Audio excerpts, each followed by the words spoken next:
All right, now let's go global and see. Well, I've asked this before. I've asked Ladi before where he's spending his next holiday.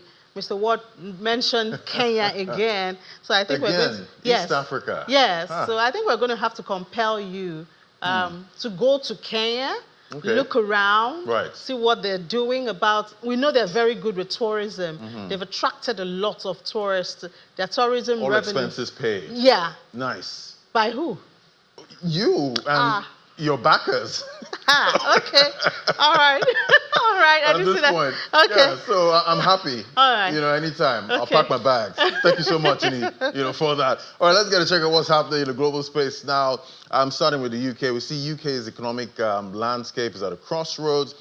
Fresh data shows government borrowing in July came in far lower than economists had forecast, raising questions about health of the public finances and what this means for the markets. Well, let's hear more now from our London Bureau Chief. We have Juliana Olayinka with the details. Great to have you, Juliana. Good morning.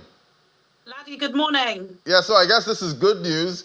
The UK's borrowing in July came in lower than expected, from economists. What drove this?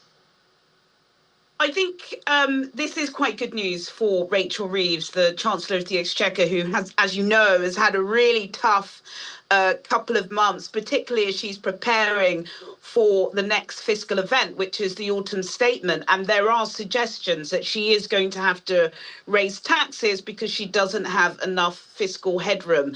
But there has been a bit of a reprieve because this morning we had borrowing data from the Office for National Statistics, which does show that the UK government borrowed much less than expected in July.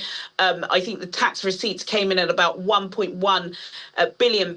Now, this is well below the 2.6 billion that economists had previously forecast. And again, this has really got to do with tax receipts. There are a couple of times in the year where lots of self-employed and business people put their tax receipts in. That's typically April and July. So this has really boosted the government's coffers and sort of offset other spending requirements that they've had, which includes, of course, pensions, because they had that government U-turn at the beginning of the year.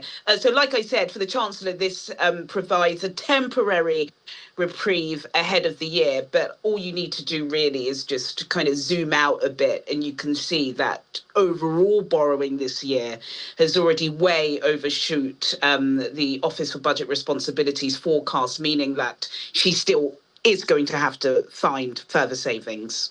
Right, I guess that's what smart investors do. They try to zoom out. They don't just look at the short term, at this point. But how might financial markets, especially gilts and the pound, respond to the lower borrowing figure? Yes, that's right. Your favourite subject. I had to scratch my head a bit for this. But markets have been volatile, not just because of what's going on in Washington and on the continent, but this week gilts surprisingly staged their best rally in about a month. 10-year yields fallen 6 basis points to about 4.7%. And this is even after we had inflation data yesterday, which was much higher than I think economists had predicted. CPI currently running at 3.8%. Now, analysts are saying that part of this is down to positioning and the mood music coming out of Downing Street, which means that gilt yields had climbed back towards the top of their 6-month range. That's the best I can do on that one, Laddie. Thank you so much, Juliana. But let's look at other issues now. Tax at this point. We're seeing retailers in the UK warning the Labour's that the Labour's planned business tax changes that could drive, food inflation as high as 6%. How worried should, households be about another squeeze, on living costs at this point? Yeah, I think it does feel tough. We're supposed to have retail sales figures out tomorrow, but we're not going to have that. Quite surprisingly, the Office for National Statistics decided to stop those figures coming out because I think the data modelling in the UK hasn't been as accurate. I'm sure you saw at the beginning of the week, there was a story about revising the UK economy's figures post-COVID because they were wrong.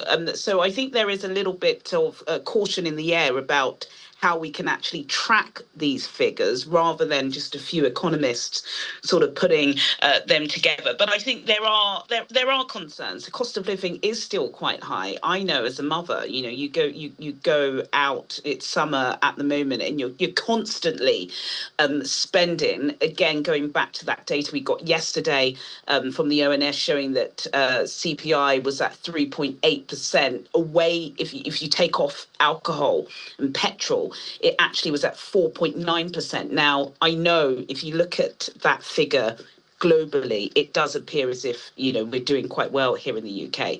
But of course, it does all add up. So, yes, there are concerns that, tax changes could hamper businesses, which is why, again, the Chancellor is under massive pressure from all sides, including within her own party, to get it right and to stick within those fiscal rules. But of course, make sure that there is room for the private sector to breathe, because, of course, if they're breathing well, it trickles down. We all prosper, don't we? Yeah, we all need to breathe well. A delicate balancing act there to, getting the taxes right and also making sure that we protect consumers. Well, thank you so much, Juliana, for the details there.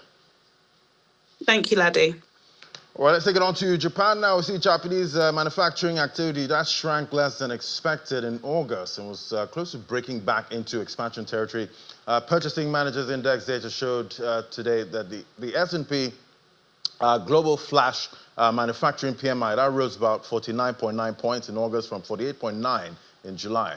That's according to preliminary data for the month. The print was higher than estimates of 49.2, but just remained in contraction territory below 50. Still, the higher PMI reflects some improvement in Japanese manufacturing activity amid some clarity for the sector after the U.S. agreed to impose relatively lower export tariffs on Japanese goods. Then in India, we see the economy is firing on all cylinders. A flash survey of private sector activity as the composite PMI surged to a record 65.2 points in August, dramatically exceeding expectations and signaling historic demand across services and manufacturing. This explosive growth has empowered businesses to hike prices at the fastest rate in over 12 years, placing renewed pressure on inflation and likely prompting the Reserve Bank of India to extend its current cautious monetary stance. Then to the currencies now, we see emerging market currencies are coming under renewed pressure as concerns swirl over China's economic slowdown. Bearish sentiment towards the yuan has surged to its highest level since mid-May. Driven by weak July data, retail sales missed expectations at just about 3.7% growth. Industrial output hit its lowest pace since late 2024, and property prices continue to decline. This wave of pessimism is rippling beyond China, with investors also reducing positions in other Asian currencies and growing doubts, about regional resilience. Then we see Elon Musk's Starlink is making a bold move in the skies. The satellite internet provider is fast-tracking its expansion into in-flight Wi-Fi, now courting premium carriers in the Middle East.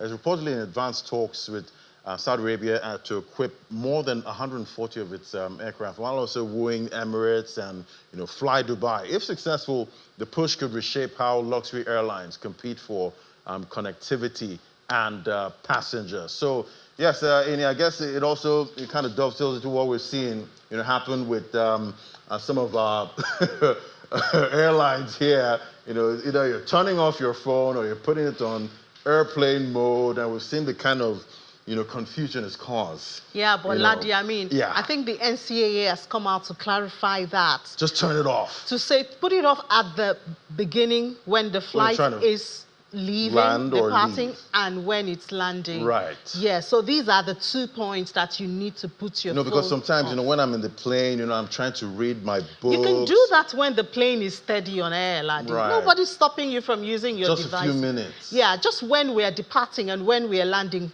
For everybody, I don't know the technicalities, but the technical guys say this is what we should do for everybody's safety. So please. So do we just get rid of airplane mode at this point? I guess it's useless now. That's another discussion. Thank you so much, Chidi.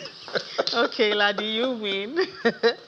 All right, so just before we go, yesterday's market ended in the red again. A second one for this week. Today is Thursday. We'll see, perhaps we will have a recovery, but it's been profit-taking mostly from last week, I think from Wednesday last week. We've seen the market stay in the red zone with investors really determined to get their profit out. But the good thing is some companies have started paying their dividends, and that kind of comforts you, isn't it? If you're an investor there and perhaps you haven't been able to take some profit before the dip started, you can get some dividends and cushion some of those effects until the market comes back up. Well, that's it on the program. Thank you so much for being a part of Business Morning today. So glad to be with you. We'll do it again tomorrow. I'm John Mekwa. Enjoy the rest of the day.